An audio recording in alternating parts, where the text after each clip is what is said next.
ইতুমরি গ্রাম, যেটা ধ্বংস হওয়ার পরেও কিভাবে যেন সব মানুষ বেঁচে গিয়েছিল জানি না, যার মানে পাস্ট চেঞ্জ হয়ে গেছে আর মিৎসুয়া এখনো বেঁচে আছে। তো পরের দিন তাকি মেট্রো দিয়ে বাসায় যাচ্ছিল।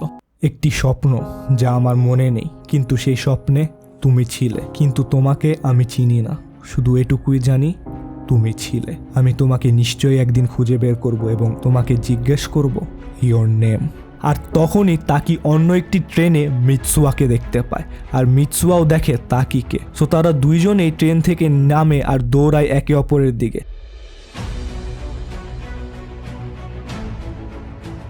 কিন্তু অনেক খোঁজাখুঁজির পরেও তারা একে অপরকে খুঁজে পায় না।